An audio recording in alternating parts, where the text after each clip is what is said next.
Wonderful. Alrighty. Good evening, everybody, and welcome back to another episode of Awoken with Aulden. As always, I am your host, Aulden S. Nance, and we have a particularly detailed and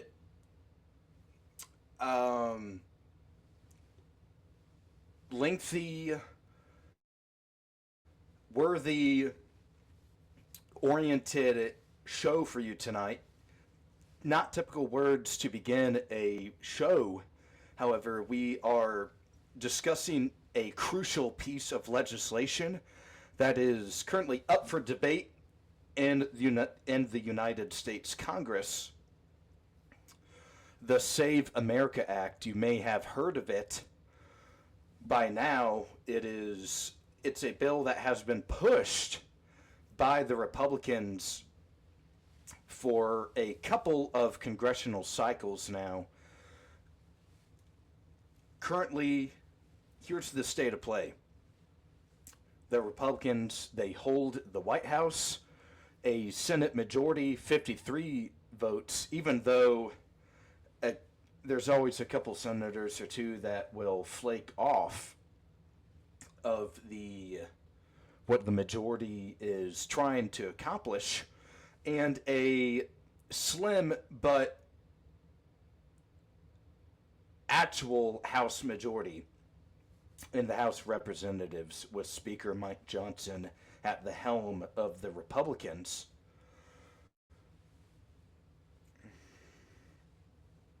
So that's the state of play for you real quickly.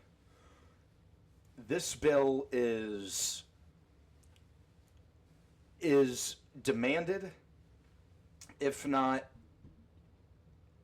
potentially should be automatic, from the conservative right-wing voter base in the United States as a result of the victory in the 2024 election by Donald Trump. We are looking at something that is demanded, I should say. If this bill cannot get through, then there has to be a lot of questions, a lot of future-facing forward questions by the Republicans that need to be asked, especially by us, the people, the voters. So we're going to be taking a deep dive into the Save America Act this evening.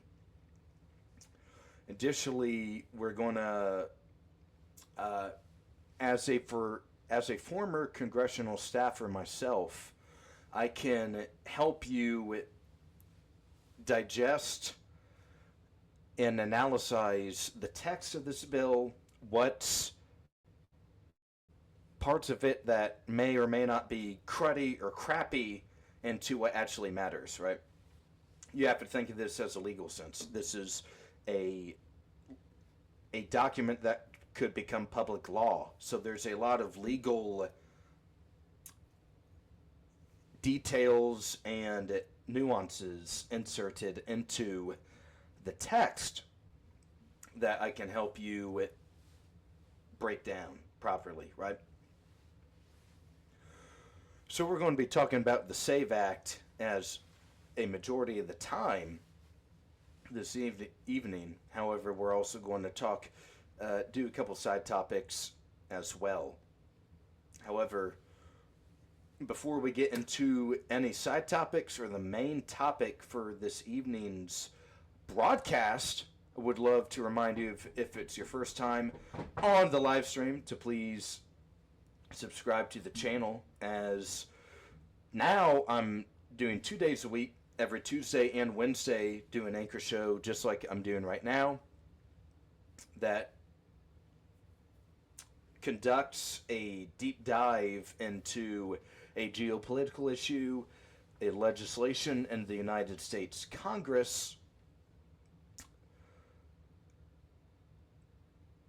executive authority about maybe a current event, or other relevant issues that you may be concerned about. Could be elections. We have a big-time election coming up in the Lone Star State come March the 3rd, around 2.5 to 3 weeks away. Actually, I believe 3 weeks away from today. You have incumbent Senator John Cornyn of Texas seeking his, I think, fourth or fifth term. He's been in there a while. And remember, in the Senate, it's a 6-year term. So you're in there for a minute, even if you're only elected a singular time. Facing off against incumbent Texas Attorney General Ken Paxton. Paxton is known for being a little more of a firebrand, more of a potentially aggressive figure in the right wing in Texas. So we got, here, I'm going to put the comments on stream. Excuse me one moment. Candace Higgins 5032 says, "Let's go J. Crockett." Okay, so we have a vote for Jasmine Crockett in the House tonight already. So we're going to be covering the Texas Senate race in next week sometime. Next Tuesday, instead of a typical anchor show, I believe the President of the United States, Donald John Trump, will be delivering his first State of the Union address. Most of the time, the calendar year after they're elected, so he was elected in November of 24, inaugurated in January 25. Typically, that calendar year, they do not host a State of the Union necessarily. But he was able to essentially give one last year, right? Now, this year will be his first official State of the Union. The president will have an opportunity to lay out his... Essentially now, the State of the Union is a partisan address about the State of the Union, highlighting positive achievements, other details that the POTUS would like the public to know. It's one of the few nights a year that the POTUS grasps the attention of millions of Americans. That is pre-planned. So we're going to be live streaming that next Tuesday, I believe that is. Okay, so we got a quick question, early on question from Candace Higgins, 5032. Won't this be the first State of the Union while the government is shut down? Or is that just a rumor? So there's kind of a nuance there, Candace. It's a partial shutdown. So last Friday, and we'll talk about this more during the show, but just a little preview of the commentary is that last Friday, the Department of Homeland Security, some of their funding lapsed as a result of Democratic pressure following the deaths of Renee Good and Alex Preddy during the January ICE raids in Minneapolis, Minnesota. So the Democrats said these bills were being negotiated at a normal, regular pace. And following the deaths of these individuals, the Democrats now said, okay, we're not going to fund DHS at all without some major concessions from the Republicans on maybe body cameras, masking. And why do the ICE agents need to have the mask on is because of the doxing, and we'll talk about that later. They're could be doxed.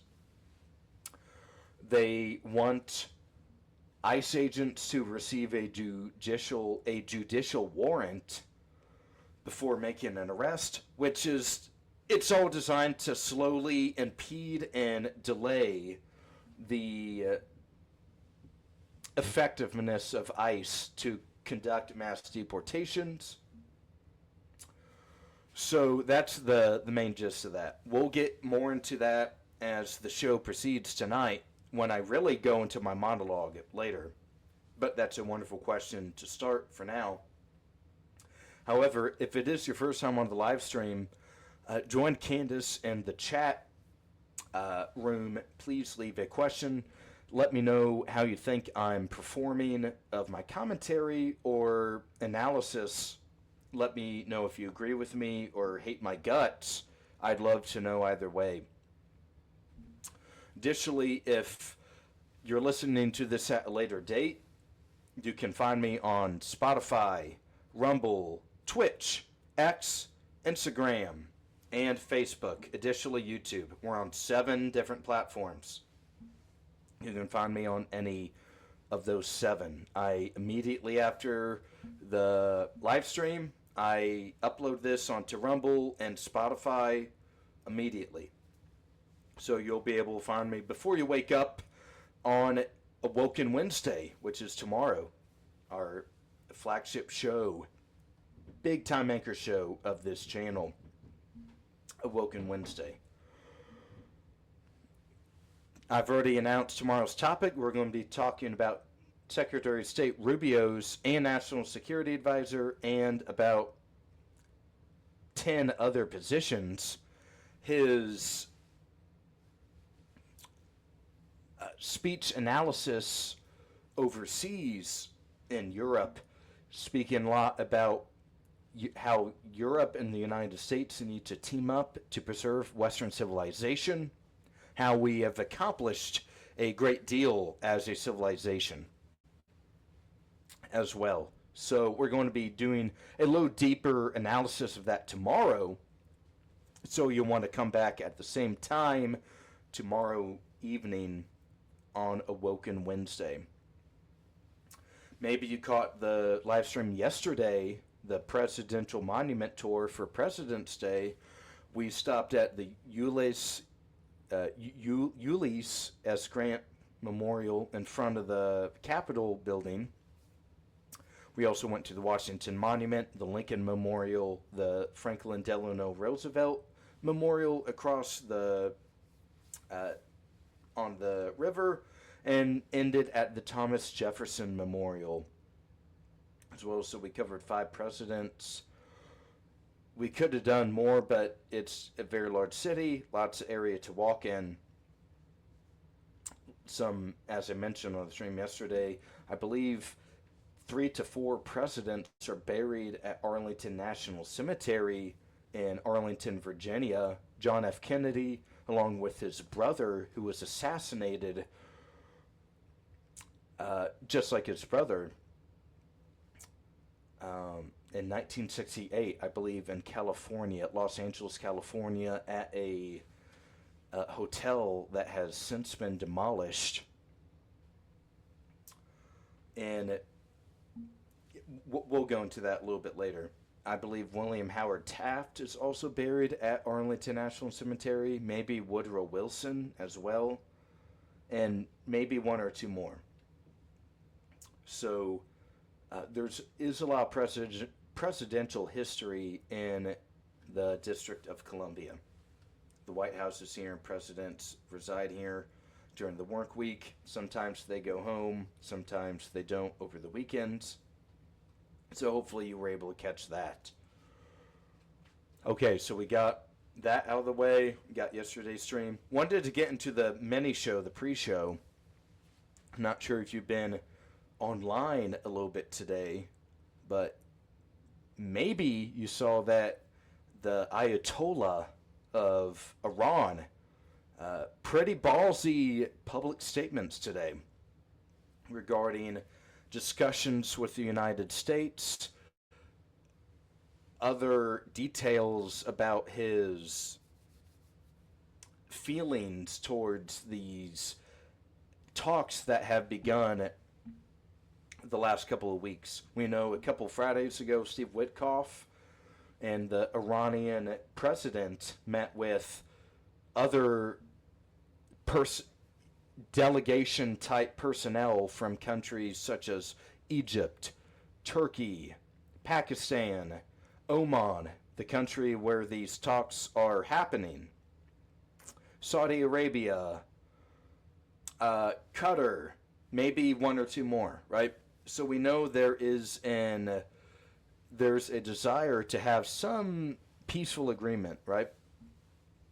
However, this morning, we also learned that either the second or third warship, Navy warship, is being deployed to the Middle East, the USS Gerald Rudolph Ford, the 38th President of the United States, who succeeded Richard Milhouse Nixon, the 37th President of the United States, following the only president to resign from office. Ford came from Michigan, former House Speaker, he was at least elected in Congress. I can't exactly remember if he was the House Speaker, or he might have been the majority leader. Because remember, okay, you have the fifth, I believe it's the fifth party system. That's at the time. The Republicans do not have a majority in Congress from when Franklin Delano Roosevelt was elected in, I believe, 32, I believe. So you have Roosevelt, 32, 36, 40, 44, Truman. Roosevelt dies a year later. Truman comes in 45, drops the bombs, right? Okay. So the Republicans do not gain a majority in either congressional house for that period of time. So Ford is the majority leader for the Republicans in the House. He becomes president following Nixon resigning. And even Ford... So here's something else about Ford. The only person that became president without being elected vice president or president. Because Spiro Agnew resigned in the maybe 73, 74 due to tax evasion allegations or misconduct. He had to go. Ford was plugged in, the majority leader of the House at the time, easy plug-in. He sent in. Nixon is caught red-handed, or at least caught to a point to where it's too risky for him to continue serving. We know the Republican senators go to the White House. He's tossed. Ford comes in. Back to Iran. You have the USS Ford entering the Middle Eastern waters. What did Khamenei say today? Khamenei is the supreme leader of Iran. He has been the supreme leader since 1989. Under his leadership, the nation has seen an uptake, an explosion of importance of the IRGC, the Islamic Revolutionary Guard Corps, the parallel military apparatus of the regime. So the IRGC is much stronger. They have, if you caught the Hezbollah episode I did a couple months ago, they helped Hezbollah defeat other Shiite armies in Lebanon to propel Hezbollah to become the crown jewel proxy for the Iranian regime in the mid to late 1980s. So you have the IRGC, which remains strong. Even though they lost the leader of the IRGC, Qasem Soleimani, who personally constructed, was the architect of the IRGC. And the Axis of Resistance, which Iran often publicly states is their proxy network. Hezbollah in Lebanon, directly to the north of Israel, right? You have the Houthis to the southeast. Yeah, southeast, kind of northern Yemen. And they just tossed they defeated the Southern Transitional Council. I believe the leader had to retreat back to the United Arab Emirates, and the Houthis prevailed in that little conflict. We talked about that on the 2 days before Christmas, the Bethlehem to Yemen episode. So you want to catch that out if you haven't already. And as well Hamas within Palestine, the Gaza Strip. You also have Islamic Jihad and within the West Bank. You also have Shiite forces in Syria and Iraq as well. So what happened with Iraq when Hussein went down in 2003 to 2006? Iraq is now a vassal state for the regime. So Iran, why did they not intervene? Well, you need to go back to the Sunni Shiite divide and rivalry between the two branches of Islam, or these two branches of Islam. Is that I believe the Shiites believed when Muhammad, their prophet, that they believe, their prophet, when he died, they believed it should have remained in a bloodline succession, more or less, with the cousin Ali, I believe. And I believe the Sunnis preferred someone else, someone who wasn't in the official bloodline. Ooh, excuse me, I hit my computer there. Regardless, you have, so the Iran is the Shiite population capital of the world, and the proxies are an extension to the ideology, more or less. They're about only 15% of the Muslims worldwide, and about 85% to 90% are Sunni Muslims. Their headquarters is Saudi Arabia, the Caliphate, they go there they walk around the Mecca, the Black Cube, 6 times. That's where all Muslims that are supposedly physically able or financially able go there and perform that duty. I'm not exactly sure what it is. But regardless of that, the Iranians, they're the 15% that they oppose Western civilization, and they oppose Zionism. They make that clear.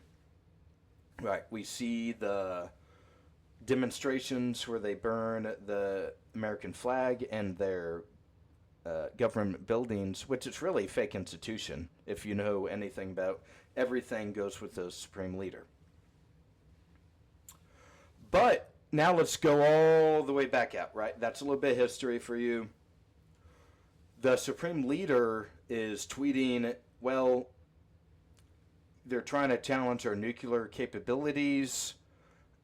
I'm not really sure if that's acceptable, or I'm really going to challenge them when it comes to that.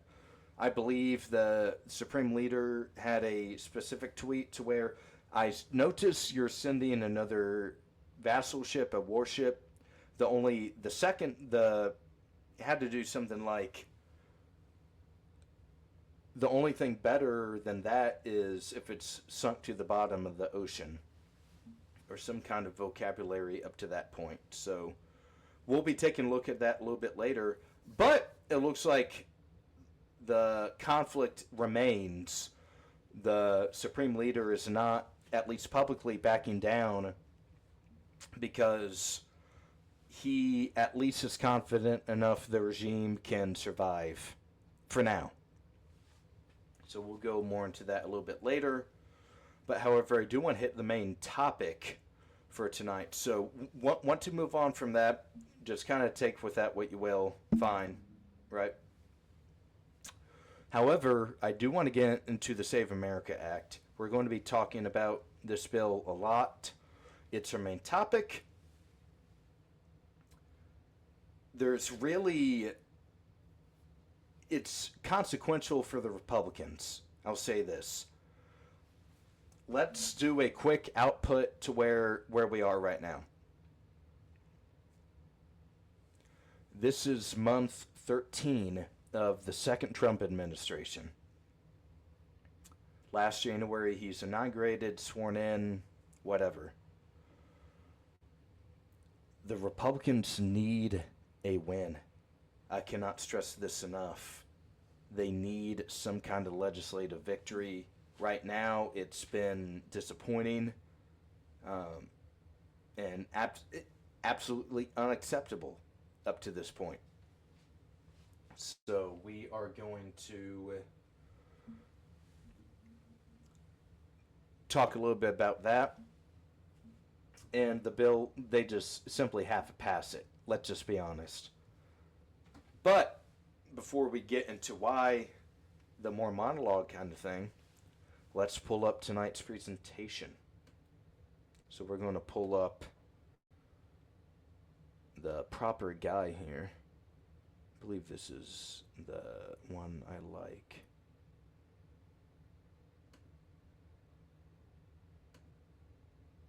This one. Okay. Just give me a second. All right, so before we really get into the thick of things, let's do a little bit of context, some additional context from NBC News. This is from NBC News, as I just mentioned. Trump's election bill tops 50 Senate votes. We saw Susan Collins late last week hop on board. That means there's 49 GOP co-sponsors, and Mike Lee, the senator who sponsored the bill, is 50. That's a majority. Even if it ties, J.D. Vance can break the tie. So that's what we're looking at. The Save America Act has passed the House and enjoys President Trump's support, meaning the Senate's 60-vote threshold is the only thing standing in the way of its becoming law. The Save America Act, to require proof of citizenship nationwide to register to vote and overhaul voting laws, has now topped 50 votes in the Republican-controlled Senate. The bill is supported by President Donald Trump and passed the House last week, meaning the Senate's 60-vote filibuster rule is the only thing standing in the way of it becoming law. The tally guarantees a battle over the bill on the Senate floor, as Majority Leader John Thune has promised to vote. But he warned last week that there are not even close to enough votes for getting rid of the filibuster, despite Trump's calls to do so. If the filibuster remains intact, the legislation will fail, as Democrats are certain to use every tool to block it. Senator Mike Lee of Utah, the chief sponsor of the bill, is pushing Republicans to use existing rules to force Democrats to engage in a talking filibuster on the floor of the Senate. The idea is to tire out opposing Democrats and pass it. But the tactic is a long shot, viewed by previous Senate majorities as doomed to fail if attempted. The rules make it considerably easier for a filibuster minority to sustain the 60-vote threshold than for a majority to break their will and advance a bill with 51 votes. Senator Susan Collins, the centrist of Maine, who faces a competitive re-election bid this fall, became the 50th supporter. We're not going to read her quote. She said the revisions to the bill resolve her earlier concerns. If it were a simple majority vote, Collins' support would be enough. As I just recently mentioned, I oppose eliminating the legislative filibuster. Um, Republicans have 53 seats in the Senate. Lisa Murkowski and Mitch McConnell have not signed on to the co-sponsor sheet. Chuck Schumer, the Senate Minority Leader, has slammed the bill as Jim Crow 2.0, designed to disenfranchise Americans who don't readily have access to a birth certificate or passport. They make it, Schumer says they make it so hard to get any kind of voter ID that more than 20 million legitimate people, mainly poor people and people of color, will not be able to vote under this law. We will not let it pass the Senate. We are fighting it tooth and nail. It is an outrageous proposal that shows the sort of political bias of the MAGA right. Schumer was responding to a question about a poll last August by the Pew Research Center that shows 83% of American adults support requiring all voters to show government-issued photo identification to vote. In addition to mandating this photo ID to vote, the Save America Act requires people to show proof of U.S. citizenship in person to register. That includes those voting by mail, who would also have to have enclosed a copy of a photo ID to vote. Thune has said Senate Republicans will have a robust discussion on how to proceed with this bill, while warning that attempting this method of filibuster would eat up a lot of floor time and do a lot of work and effort with no guarantee of success.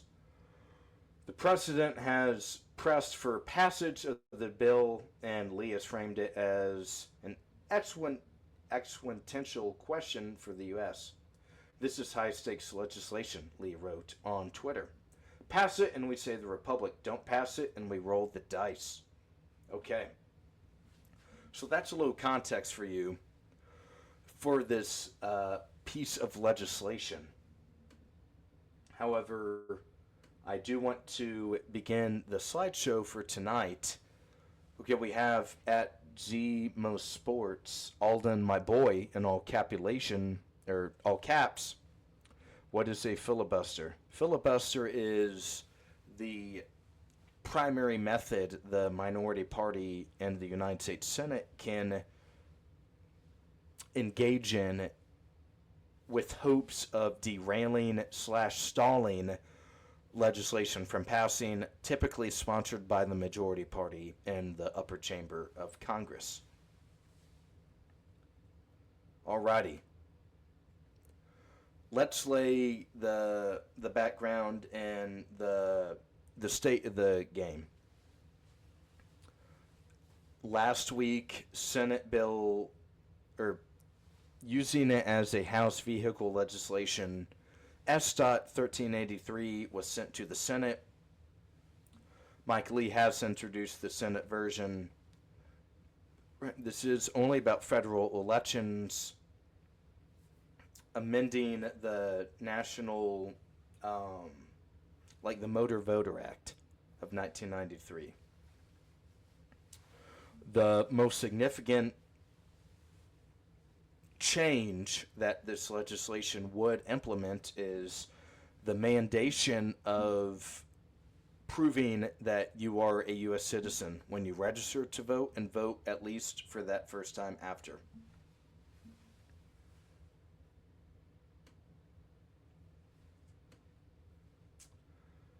Let's go to the current legislation, what this bill is amending, right? So when you look at a bill in Congress, most of the time it's a big, sexy amendment to a previous bill that has already been passed.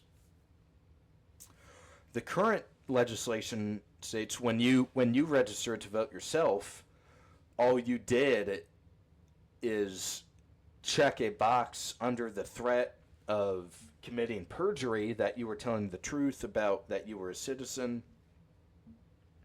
And that was it, right? Like it's ballsy to do that. However, there's no way to prove it, right? It's just your word, right?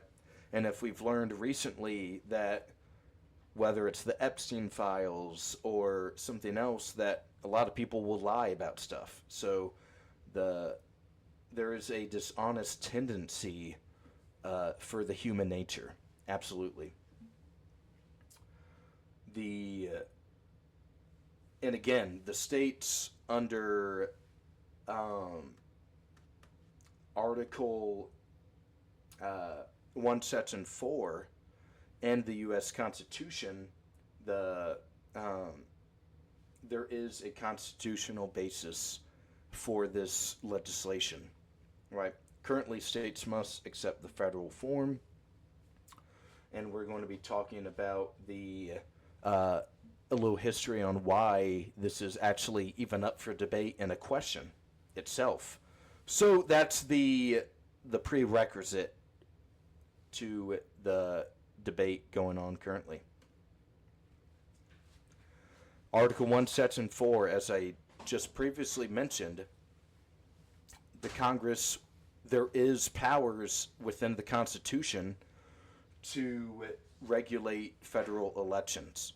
Not that they have every single nook and cranny on it. However, there are legitimate authorities and powers granted to the United States Congress. This 2013 Supreme Court ruling, the Arizona versus Intertribal Council of Arizona, again reaffirms and provides the current debate today the strongest argument for the Save America Act. The Arizona tried to do their own shindig with it, and it was overturned because they said, well, the states, the federal government, the Congress, has the actual authority to implement these designs, their own deal, and the states must follow the time, places, and manner clause in the Constitution under Article 1, Section 4 to really for that key detail, right? So the states must accept what the federal government says in this situation. The Supreme Court confirmed that off of this 2013 case. So that's the main basis for all of this right now. Why is this an issue, right? Well, if you were here for the Minneapolis on Edge episode or any other time I've talked about immigration, is you have at least 10 million illegal aliens invade and enter the country under the Biden regime. It's absolutely necessary because of that. I also mentioned the sanctuary cities will oftentimes give illegal aliens identification cards and other documentation to potentially get in a situation like this. You also have a large swath and sector of the public who does not believe the election results anymore because of mass illegal immigration.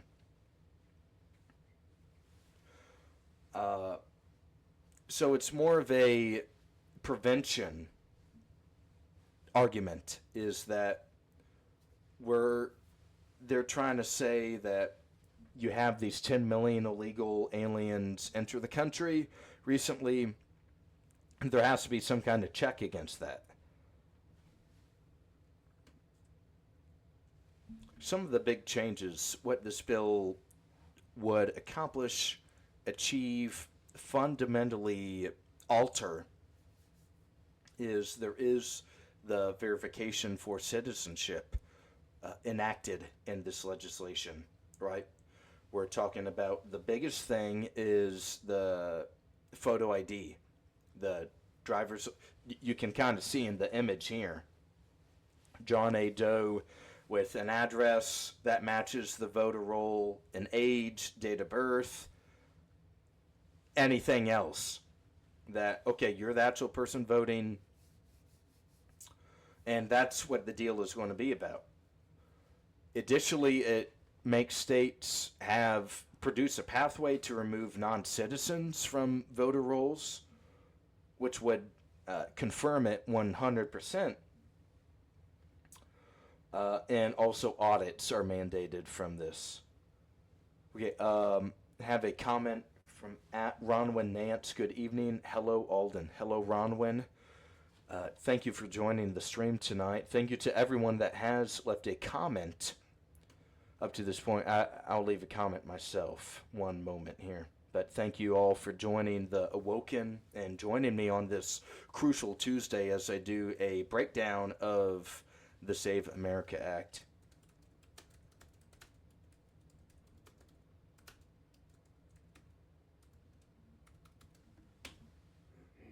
Tremendous. Alrighty, we'll hop right back into it.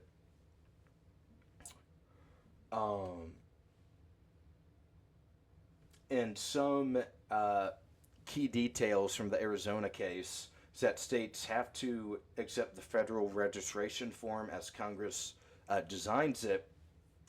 And if Congress now amends the federal form to require documentary proof, the states have to comply with it.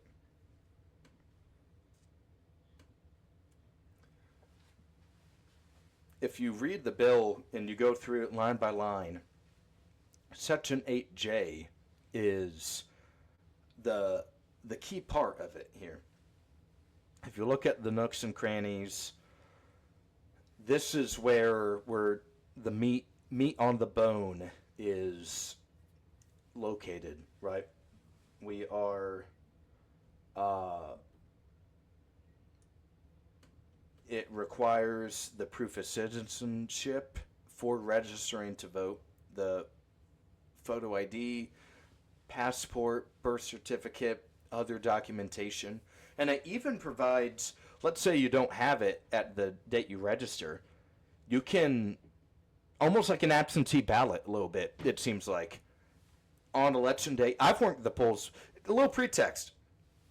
I've worked the polls before multiple times in my life. It's an honorable thing to do. I encourage you to do it. It's a great learning experience. It really shows you how the everyday individual goes to the polls and casts their ballot, right? We're talking young, old, middle-aged, some disabled voters even, right? There are so many laws and election law that you have to follow. And I was a clerk, which is I helped check the voter in, and I was also the inspector for the 22 midterm primary. I was the head honcho of the polling place. That's, there's a lot of stuff you have to learn. I had to swear people in. I had to follow a lot of great details and rules and regulations. And that was me. I was responsible for a couple hundred people. It wasn't a huge primary turnout that year. So there's a little bit of pressure taken off, maybe a little bit, but I still held a great responsibility in that people, no matter where they came from, were able to cast their ballot successfully. That's something I take great pride in, great honor in. That's something that is amazing about this country, is that we're allowed to vote and make our voices heard for who we want to represent us in government agencies and places of authority. However, there is Section 8J. Want to hop back into that real quickly. Like the absentee ballot example I just mentioned. You're if you don't have the proper documentation, you can always go back and provide it later. You can submit the application and they can have it ready, and once you have it ready, you're good to go. Okay, we got a comment from @Jenny Harrell. Hello, Aulden. Good evening. Good evening, Jenny. Very thankful that you're on the stream this evening. I hope you had a wonderful day in your life.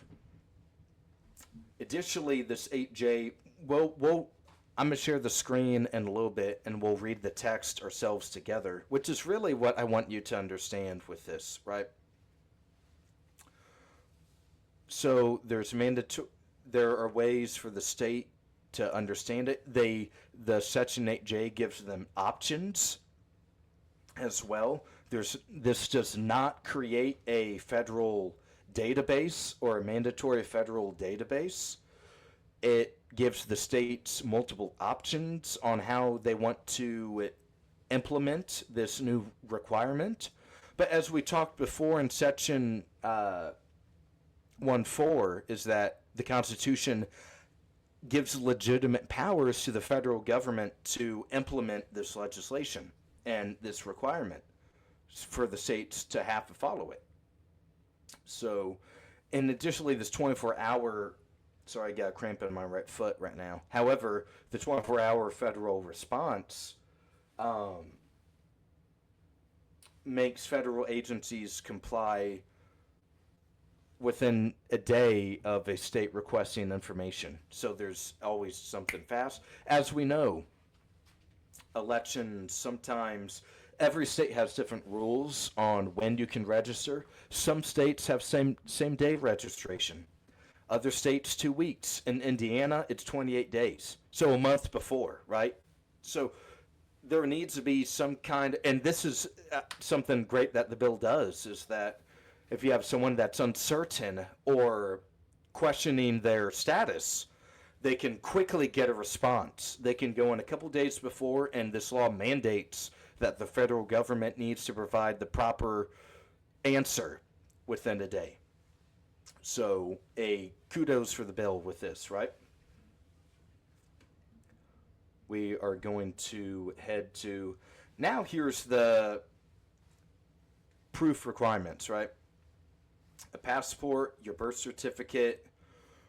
If you've weren't born here but have since became a citizen, right? Your naturalization certificate, and a couple other methods.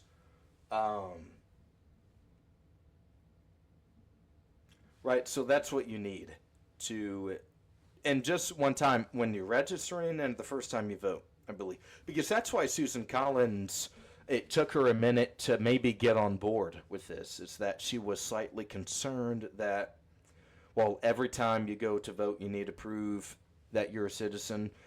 She accepted a compromise version of it that you could, after the first time you vote and register, that you wouldn't need to do it. Yeah, you're already on record, right? So Susan Collins got on it because of that reason.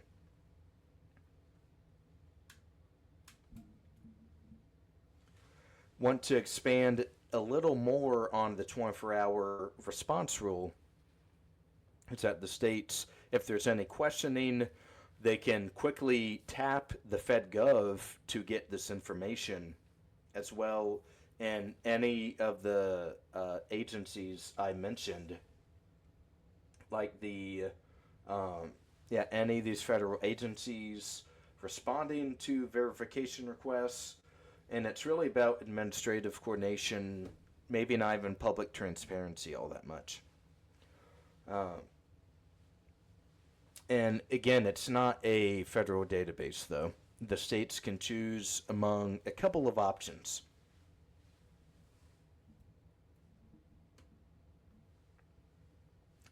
States are also, on the election workers, there's a implication added to them as well, is that the removal authority from this bill, right?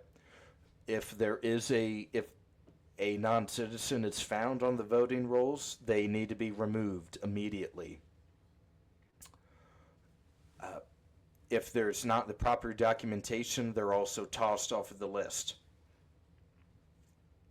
So that's a pretty, there is, I just want to kind of lay that out for you, is that there is this, something we hear about now is currently not all of the states require the non-citizens to be removed. This bill would change that, right? So no matter what state it is, it has to be on the same ball game. I want to get into, you hear a lot of gloom and doom, and oh my gosh, what is happening right now? What is changing about this? As I've mentioned several times already, there is no national,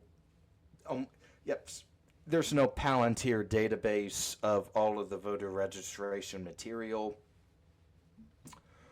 And it even doesn't intrude on the state's election process, right?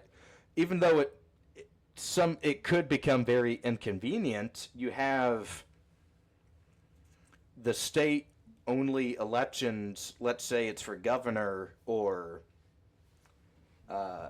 state attorney general, state treasurer, state auditor, whatever election, they can still have a different system, but it almost makes it to where there'd be so many details and excessive information to where it really wouldn't be worth it anymore. It does not eliminate provisional ballots, so if you're worried about, oh my goodness, my grandma and grandpa, that it's difficult to get them out of the house nowadays, that will not stop them from voting. And there is no citizenship test. This is to rebuke Chuck Schumer's claim. This is not a Jim Crow 2.0. Have you, honestly, something that you should do is, I remember in high school, when I was in government class in high school, to learn more, I went into an actual Jim Crow test. And what Schumer is trying to say is that once this is implemented, it's impossible for people to vote. That's wrong. The actual Jim Crow test, if you look at it, the answers, they're impossible.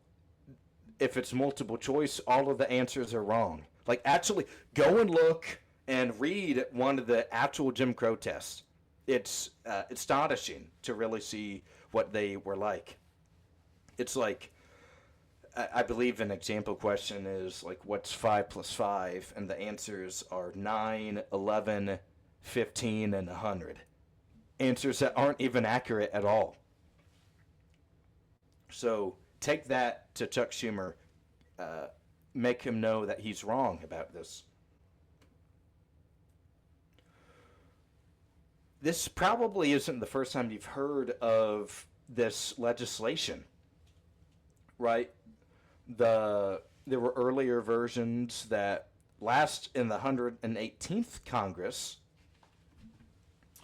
The bill advanced through the House. However, Joe Biden was the president, and Chuck Schumer held the gavel for the U.S. Senate. So it really made implementation of this law impossible. However, now the turns have tabled. It's a GOP trifecta. Mike Johnson is the Speaker again.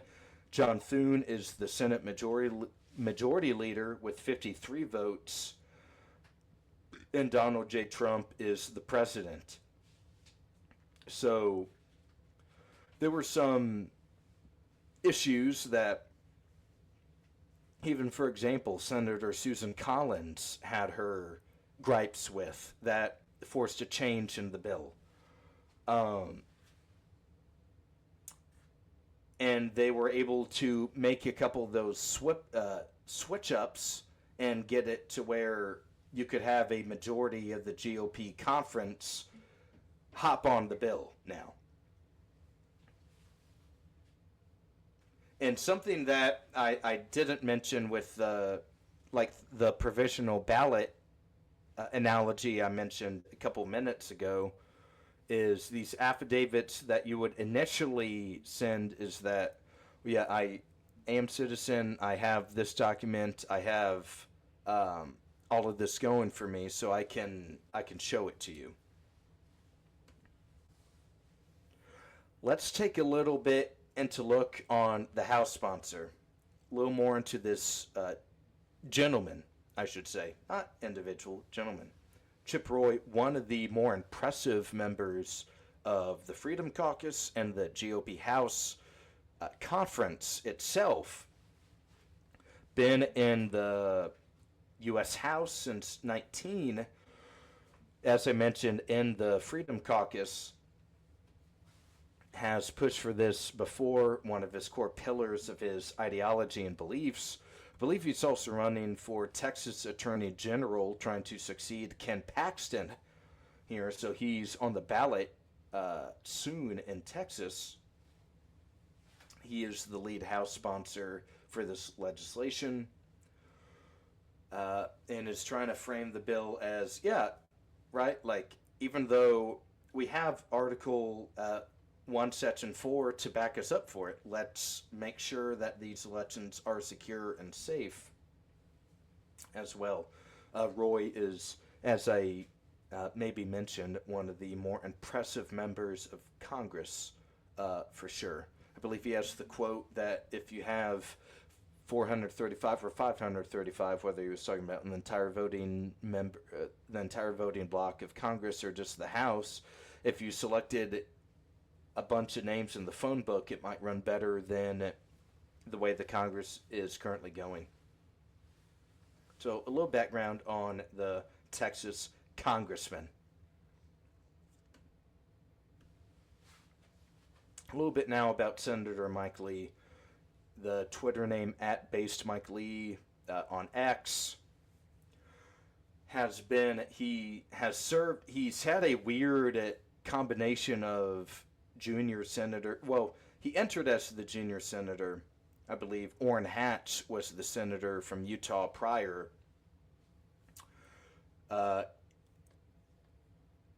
If you remember, I believe at a Senate hearing, Hatch tried to take off his glasses, but he didn't have any on to begin with. So if you remember that individual, I believe he passed away a couple years ago. So he's had a weird cast of crew to serve with. He used to serve with 2012 Republican nominee Mitt Romney. In the Senate, there was some maybe silent beef to go along with that relationship. And now he's with John Curtis of Utah, another more elderly person, used to serve in the House, now the junior senator. He holds the gavel on the Energy and Natural Resources Committee in the U.S. Senate, so he's the chairman. And we're talking about one of the more impressive members. I remember when I worked in the Senate, my senator, the excellent gentleman behind me, we worked a lot together with Senator Lee's office. We're talking about one of the more impressive senators in the body, for sure, absolutely. He is often a vocal, full-throated supporter and fighter for conservative values. And this current bill, he has achieved the 49 co-sponsors plus himself, gives you 50, to where J.D. Vance, the vice president, can break the tie on this legislation. But however, you probably know that you need 60 votes for cloture. Maybe you don't, maybe you do. We're going to talk about that in a little bit. So that's just a little bit about Mike Lee. Here's what the president has weighed in on it, right? We know he has frequently called for this proof of citizenship regulation and standards when he was running for president. Quote, only American citizens should vote.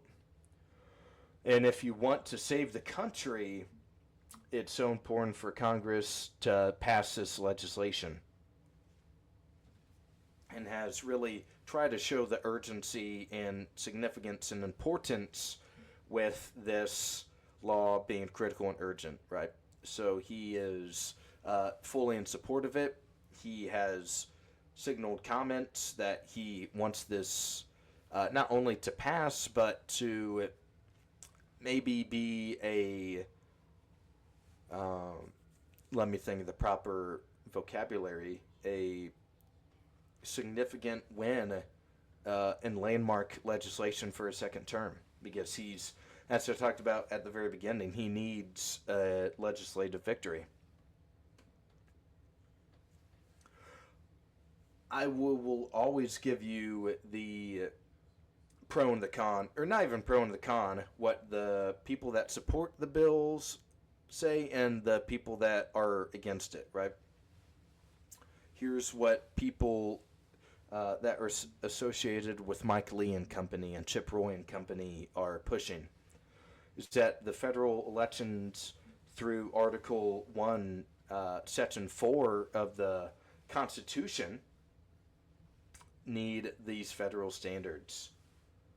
The citizenship verification will prevent future disputes of, okay, now that we have this, there can't, right, yeah, there's, if there is improper voting behaviors within the bill ingrained, there's punishments for election officials that knowingly cheat, and the voters, or the quote air quotation voters that push this legislation.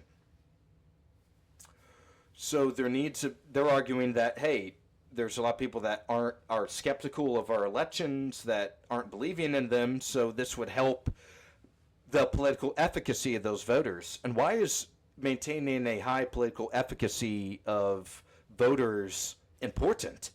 Is that if you have a chunk of the population that is like, well, I'm not going to vote anymore because I don't think my vote matters, or it doesn't mean anything in the grand scheme of things, that's how you die as a country. That's when the population is like, well, if it's not worth me participating in my government, then the government isn't worth anything to me. And then that way, sometimes you see this, like if the government understands that the people aren't bought into it, or give a minimal base of care to it, then more corruption can happen quicker if less people are paying attention. And the states need some of this federal data access through the 24-hour rule to enforce this law. What are some people saying, though, against it? I always want to be fair, right? They push that they're through documented cases that this is a rare phenomenon that occurs, and since it is so rare, in their argument, that why should it stop eligible voters potentially if it barely happens? What's the point of implementing more restrictions? There's also a chance that whether it's AI or new ways this technology is managed, there could always be an error that maybe wouldn't have been committed before. And the federalism argument, you hear this all the time, that states should be able to run their own elections. Additionally, let's say a state doesn't have any of this implemented at all prior, it could cost a lot of money. Right, so I just want to give a fair, honest argument for like the counterpoints of it, right? I'm not saying I agree with any of them. Okay, at ZZVXS, sexiest, most beautiful dude. Perfect lips, beyond that Superman chin that can save the world. That voice could calm hurricanes. The most expressive brows with beautiful deep eyes. How could anyone not listen? I'm glad you have become awoken to my potential. Thank you very much. This is a reality that I will continue to build as this channel and platform grows larger, is that how could anyone not listen to me with my expressive eyebrows and beautiful deep eyes and a voice that could calm hurricanes. Seriously. So thank you very much. I'm glad that people are becoming awoken to this reality. Let's talk about some of the political stakes, right? As I mentioned, the Republicans, they have the trifecta. The executive branch, well, not even the executive branch, the House, and the Senate, as well as a 6-3 majority on the Supreme Court. Additionally, they have around half the governors. But regardless, for right now, you have this trifecta. You have 2 years, always. We know through history, every time except 2002, the House or the party in power has lost the House since, I believe, John F. Kennedy in 1962, or even maybe before that. Or at least lost seats. Maybe not lost the House, because we talked about the fifth party system with the Democrats for the FDR era and the New Deal. They at least suffered some kind of political casualties and defeats and negative actions and results. So there's only a certain amount of time that you can do something like this. Additionally, there is the reality that the filibuster rules need 60 votes. So let's say tomorrow John Thune, Senate Majority Leader of South Dakota, says, I want this to go up for a vote. The Democrats would object, saying, Chuck Schumer would say, I want cloture, or I want to have a vote on it, whatever. That could stop it right there. However, there's this new not new, but new maybe idea that's been proposed and brainstormed in the past couple of days / weeks by the Senate Republicans to not technically bypass the filibuster, but do the filibuster in a different manner and method. The base voters, for example, if you're back home in Indiana or Missouri or Southern Illinois, Montana, Idaho, Wyoming, Utah, Florida, rural Georgia, rural North Carolina, Arkansas, Louisiana, Texas. If you're in any of those states, Oklahoma, Ohio, Michigan, Wisconsin, Pennsylvania, any of these states, and you voted for this administration along with the trifecta, this is something that was expected for a campaign promise. We'll do an update on the Golden Age in a couple of minutes, but you expected this. Kansas, Nebraska, North Dakota, South Dakota, any of these states, you expected this bill as a promise. It was a campaign promise that we will get voter ID. The midterms are coming up around 9 months away now. We've first big time primaries in 2 to 3 weeks in Texas. There's going to be a pushback no matter what happens. There's a lot of political stakes when it comes to this. Now I want to get into if there's anything you can take away. Here, I just want to get this pulled up correctly.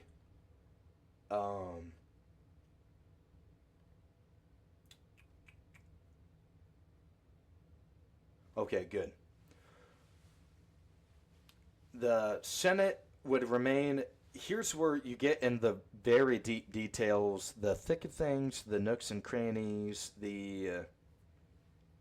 anything that the regime media isn't really telling you. Here's where I can help awoken you to some of the details in the Senate.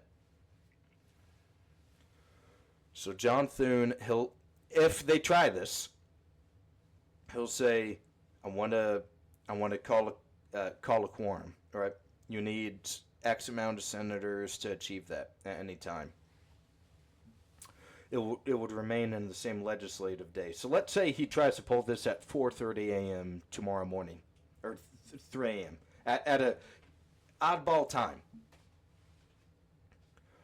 He calls the quorum. The quorum's met. However, he says, okay, after debate, I'm going to invoke the talk and filibuster strategy, Rule 22 of the Senate, I believe. This was begun under President Woodrow Wilson, and it has been used before by Strom Thurmond to oppose the Civil Rights Act. That's why he did his over 24-hour filibuster speech to oppose civil rights prior. You probably heard of that. That record was broken by New Jersey Democratic Senator Cory Booker last year. Believe he went another hour, another somewhat decent period of time over the 24-hour prior marker met by Strom Thurmond, excuse me. However, I will digress from that. He'll say that, and the Democrats, they'll object, and here's what the cards they're dealt. There's 47 Democratic senators right now. 47. The Republicans have 53. The Republicans, except maybe John Thune, maybe John Barrasso, they'll all forfeit their 2 speeches. They'll say, let's move on. If there's an internal decision made by the Republican conference before they take up the strategy. They already have 50 on it, so Mitch McConnell and Lisa Murkowski, they're not going to be worth anything. Toss them to the side. You have the 50 you need, and you have J.D. Vance, who will definitely come in and break the tie, if it's still a tie. So you got that. And if you have that, no matter how long it takes before we begin this, we're going to try it, and we'll implement this strategy. All the Republicans have to do is outlast the Democrats. The 47 Democrats, they'll get 2 attempted speeches per senator. And what's that mean? That means 47 Democrats would have to double what Cory Booker, or at least try and do what Cory Booker did. Right? He's got a little practice in, Cory Booker. He might be a little strong, right? He might say, I can do this for 27 hours now. Well, not all 47 Democratic senators can do that. There are some elderly members. You can't eat. You can't use the bathroom. You can't have a seat either. You have to be standing this entire time, or it's almost like if you've ever seen a campaign for whoever has their hand last on the car wins a free car, wins the car. Same thing for the senators, except they can go one at a time. But once you have a seat, quit talking, eat, or need to leave the floor to use the bathroom, it's game over for you. So that's the main deal there. And you have some senators like Jack Reed of Rhode Island. He's old. Bernie Sanders, he's 84, of Vermont. Do you think he can stand up for a day straight? No. So there's going to be some younger senators, let's say maybe John Ossoff of Georgia, that can make it, that can sustain a little longer.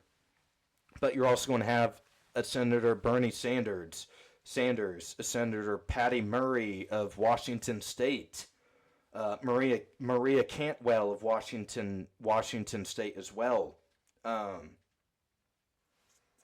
gosh, you have some other older senators uh, on the Democratic side as well.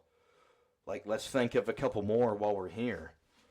If you have any in the list, some in the comments that are older to maybe help me out a little bit. But gosh, Dick Durbin of Illinois, he's a living fossil himself. He's in his mid 80s. Um,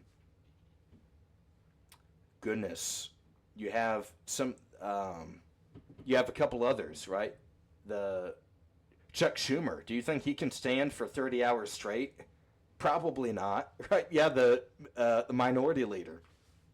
So we're talking about some of them will be able to, but if they implement the strategy, it can probably work out. That's what I'm thinking, honestly.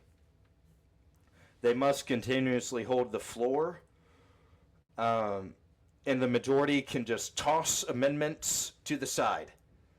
They can reject any time this adjournment is proposed.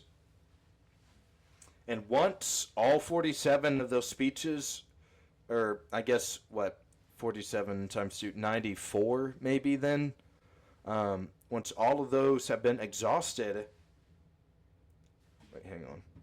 Yeah, 94, right? Yeah, 94 speeches would have been exhausted.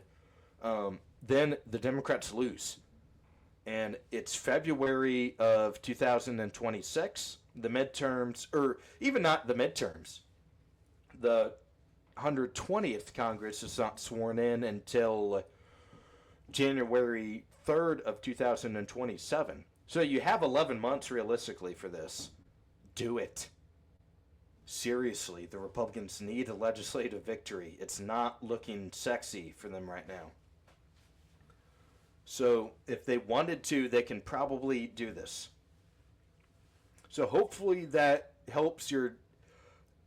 Something else about the talking filibuster is that the senators, like, they won't be able to go home, right? They're going to be in Washington for potentially a month, 2 months, 3 months, continuously.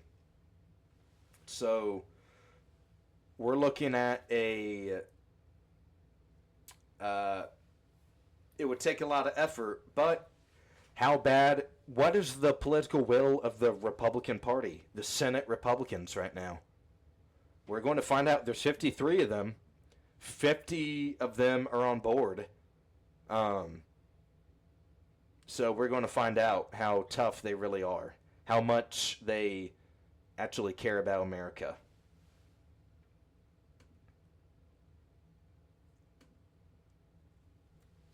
Next steps for this legislation. I laid out the biggest chunk of it on the last slide. However, they're going to try and do the standing filibuster potentially. If they can get past it, then you only need the simple majority.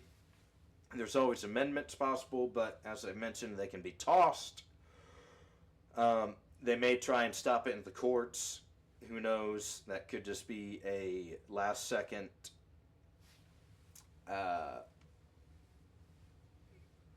strategy. And we're looking at the midterms are looming, though. The Republicans, they kind of need something here soon. So that might be the last slide. Okay, so I'm going to toss the slide deck and go into full monologue mode now. Let's put me back full screen.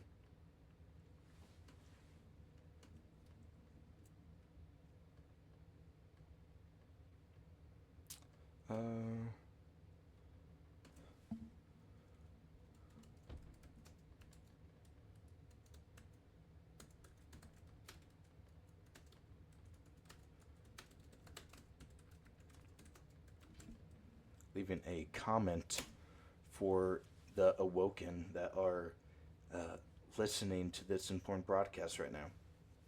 Okay, so let's really go into the... Why did I say this is the update on the Golden Age? Why is it so important for the Republicans to get this bill across the finish line? Well, let's be honest. In all honesty, this kind of seems like a consolation prize a little bit. Not that the sense it's the congressional Republicans' responsibility or fault, but we saw last week the Trump administration, they waved the white flag when it came to mass deportations in Minneapolis. They sent in Tom Homan to wrap up the deal in Minneapolis, the total surrender flag. And when I really try and dive in on why the Republicans need a win here is that what have the Democrats already done in the minority? They've already had a lot of legislative victories. They've already killed 45 days off of the clock with the longest government shutdown ever.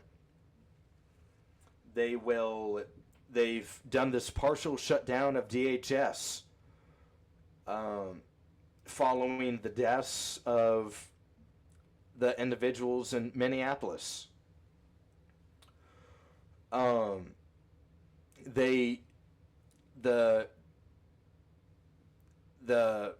left-wing cells in Minneapolis shut down mass deportations through protesting and doxing ICE vehicles and other personnel.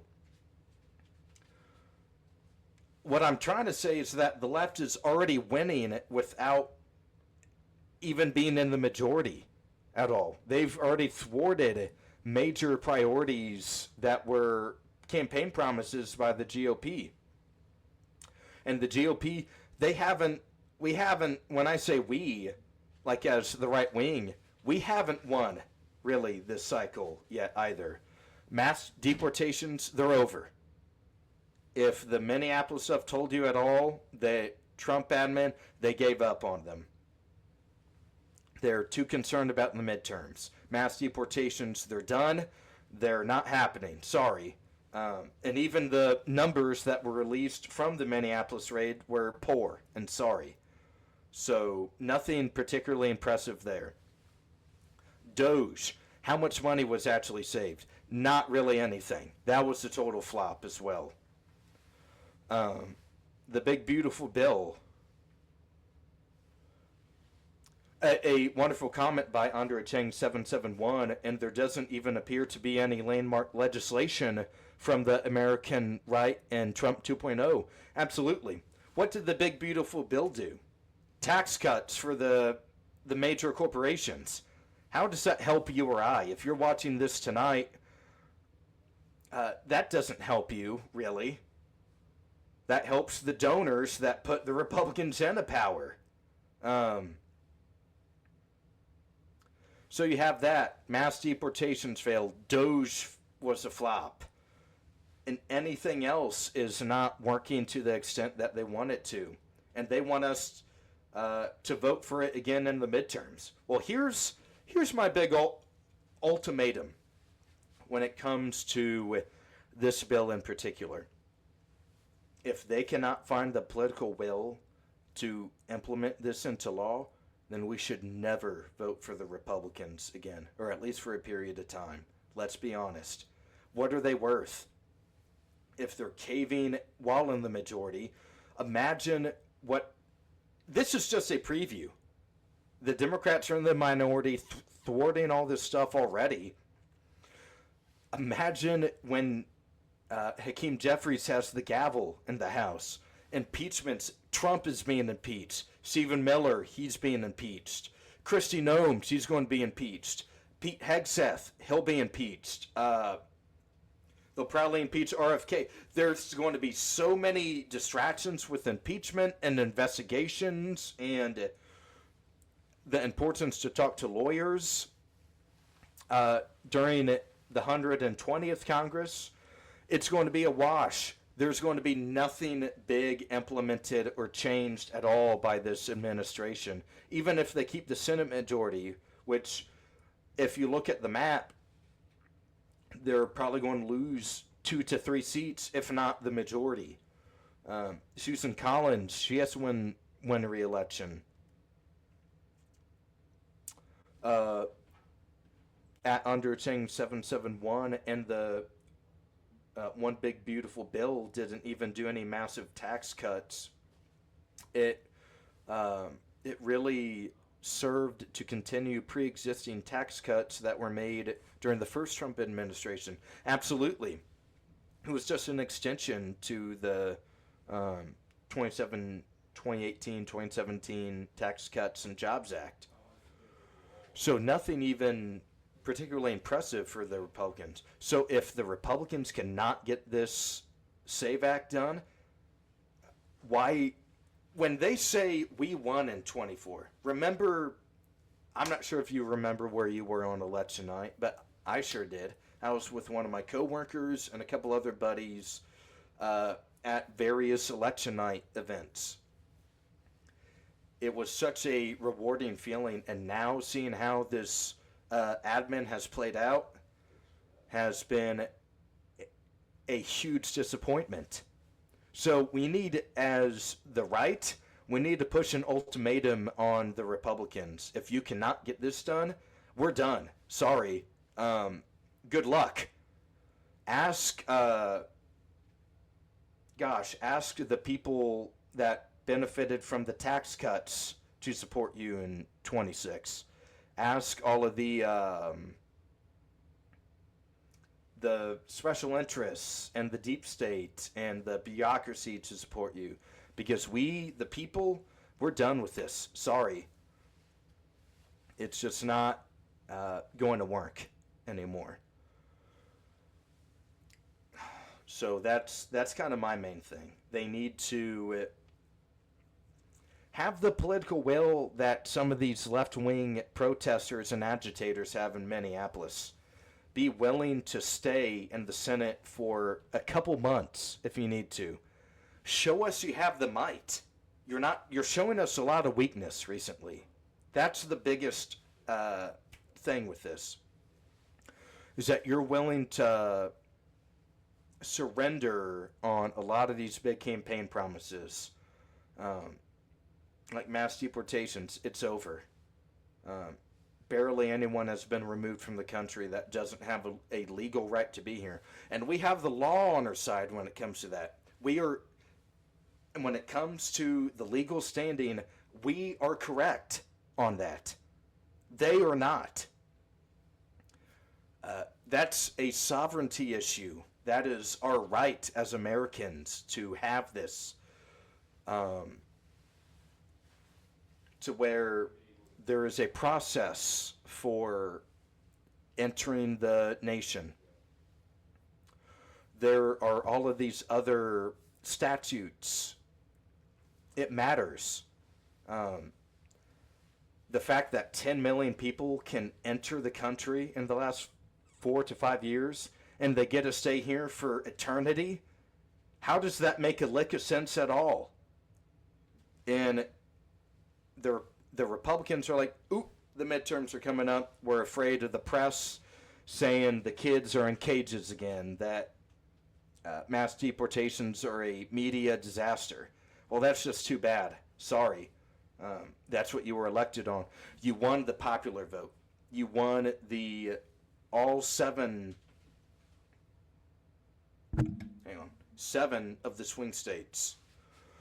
You won the 53 seats in the Senate. You have a House majority. Even though it's slim, you have the majority. You have a 6-3 Supreme Court. You have the culture on your side. You had all the podcast bros. You had everything going for you. And you fumbled it like this. So if you cannot at least get this legislation through, sorry, you're done. Why should we ever continue to vote for this if you cannot get this through? What's the point of it? It's not enough to just stop the Democrats. We need to advance our priorities. I'm asking, here, let refocus. What we need right now is somebody to step up.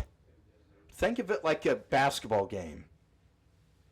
We need somebody to get us a bucket, whether it's the 2012 Kentucky Wildcats basketball team. Michael Kidd-Gilchrist, if you pass him the ball, he could get you a bucket when you're on a drought. Anthony Davis could get you a bucket when you're in a drought. We need a senator, a House member, the president, the vice president, a cabinet member to step up and get the Republicans a bucket because we're on offense. We have the ball. The Democrats are playing defense, and they are continuously getting sacks, turnovers, other sports analogies, just add them, intercepting the puck when you pass it in hockey. The ball goes out of bounds in tennis. Whatever it is, the Democrats are continuously stopping us when it comes to we're trying to get our priorities through. And here's what I say to the people that, oh, well, the talking filibuster is nuking the filibuster. No, it's not. Back to sports. You have to think of the Senate and sports a little bit the same, right? You have think of the Senate rules as the NFL sports book, or the rule book. And for a long, there are so many many details and other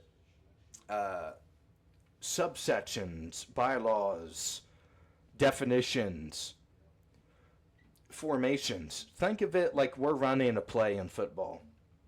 The Republicans, we have the ball. If sometimes you need a different formation to win, whether that's having 7 offensive linemen on the field or your receiver is on the line of scrimmage or off of the line of scrimmage, or you have a fullback and a running back and a halfback and a tailback in the offensive formation, they need to find a win. This is absolutely unacceptable in this current form. Everybody knows it's been pretty much a disaster, honestly. It's just not been what we voted for. It's not what we should be receiving right now. So the Republicans, they need to get it together, or they need to understand that they're going to be left out to dry for the midterms because no one's saving them. If you get absolutely 0 priorities passed, sorry, you're done. That's incompetence. That's a failure of the conference at that rate. You have every tool you need. Do it. If you need to shut down, the Democrats shut down the Senate and the government for 45 days over Obamacare subsidies that they never even got a vote on. They're willing to shut this down for something that they don't even receive. The Republicans need to have the political strength and the will and the follow-through to do it. So, yeah, do it. Whatever has to be done, get this bill signed into law. You have the number of co-sponsors. You have the House version already passed. Do the talking filibuster. If it takes 5 months, who gives a crap? You're not doing anything else. You haven't done anything else the entire Congress. And you're talking about, well, all that time's going to be wasted. No, you're not. You're spending time covering up the Epstein files, for heaven's sakes. What's more unpopular than that? So just do something, man. That's my ultimatum. That should be our ultimatum. If you're watching, call your member, your senator, your member of Congress, and relay the same demand. If the Save America Act fails to become law, we're not going to vote for you again come 26. Sorry, that's it. So, time to put pressure on them. As I mentioned during my 5 bold predictions for 2026 episode, it's the most important election of their lifetimes, not yours. Their lifetimes. If they want to stay in the majority, that's their problem. Give us a reason to get off the couch and vote for you. Because right now, it's not enough. That's the reality where we stand right now. And the middle, February 17th of 2026, it's not enough right now. So they need to get it together and do something. So that has to be our ultimatum. They cannot. We should demand nothing less. They weren't for us, not the other way around. When they say we're a team, make them actually prove that. Did it feel like a team? And people are going to be like, "Well, Aulden, why aren't you being a team player?" Or why aren't you being a team player? Why are you? Why aren't you? Doing the GOP talking points. Well, did it feel like we were a team when Donald Trump said after the Epstein file dilemma last summer that if you believe in the Epstein files, I don't want your support anymore. You believe a hoax. Did that feel like a team effort? Did it feel like a team effort the day after Charlie Kirk got killed that the president went to the Yankees ball game and was doing the YMCA dance? Or when the reporters were asking him about Charlie Kirk's death and he mentioned the East Wing instead? That's what a team should be. And right now it's not the way it is. So I just want to get that through, a little food for thought, just kind of thinking about that. Okay, got a comment at Brad Harrell-R4T. Why does it all boil down to Leader Thune? Isn't there another way? So the House has done their position, or their duty. They've passed it. It's now in the Senate's ball court. So the House, they've already done all they can. This is something that cannot be done with an executive order. Article 1, Section 4 of the Constitution gives Congress, the legislative branch, the power to implement this. So Johnson has done his duty, to give him credit. Now it's up for Thune and the Senate Republicans to do the same. So as of right now, the only other way is to totally scrap the filibuster, which members like Susan Collins aren't going to vote for. So they don't have the votes to ditch the filibuster itself. So they're going to have to do it through the Senate and most likely through this standing filibuster. So it's really up to Thune, and we'll see if he has the political might to accomplish this. But very good question, though. But as of right now, unless if the Democrats wake up tomorrow and they're all right-wing, then they won't give enough votes for cloture. So what's stopping the current dilemma right now is that you need 60 votes to break cloture. And right now there's only 53 Republicans in the Senate, and only 50 that are supporting this, that are co-sponsoring it.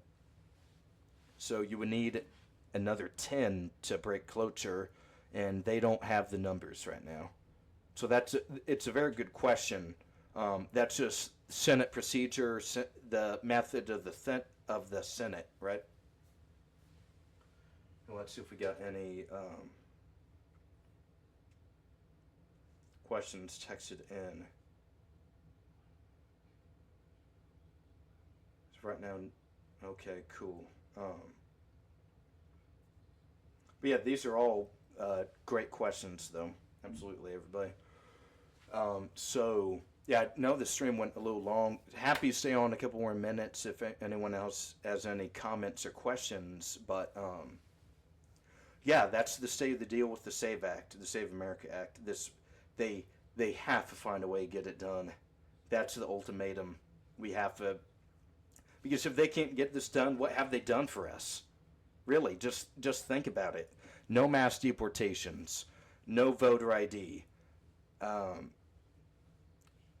Really, the debt hasn't improved at all either. The economy, particularly, isn't any better. Any issue, it hasn't improved, and everybody knows it. So, right now, it's looking like a tough situation for the Republicans come November. There's still 9 months, but midterms are only every day that passes will midterms be mentioned more frequently in on a regular basis.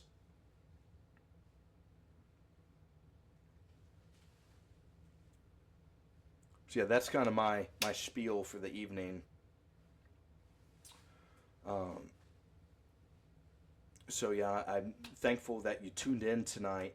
Got a load of what I'm saying, and it's not a. I'm not. And the thing that we have to remember, being the Awoken, is that we are a unified, and that we don't have loyalty to an establishment group. We have a loyalty to Western civilization, the Constitution, our communities, not political parties, not elites, not people that don't really care about us or our communities that would sell us out in a heartbeat for anything. So that's what I'm trying to build with this, is that we're one team, no matter where in the country you're from or anything like that, is that we can work together to put America first and do what is best for America first. So, um,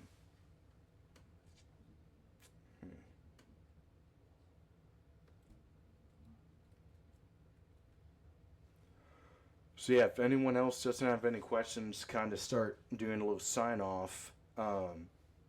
Just a reminder, if it's your first time on the screen, please subscribe to the channel, leave the video a like, leave a comment after the show, let me know how you thought I did. I'll get clips out tomorrow and over the next days, do some of these shorter, longer videos as well that have been effective. Additionally, we will be back tomorrow, same time tomorrow night. We're going to be talking about Marco Rubio's impressive speech overseas in Europe this past weekend as well. Maybe a couple other sideshows that are going on. So, yeah, just want to thank you very much for tuning in tonight. I think that's all of the stuff I have to say.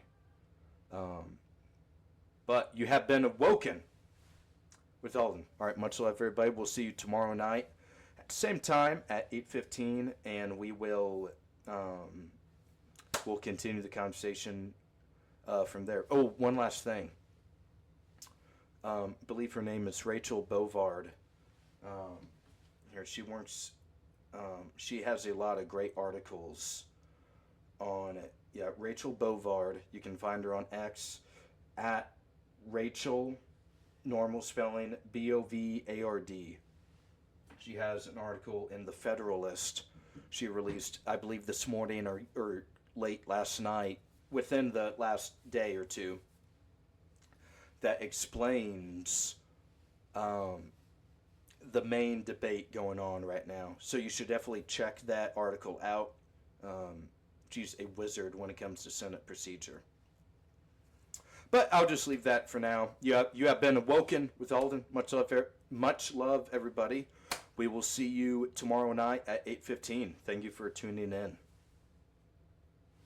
And let me get this. Yeah.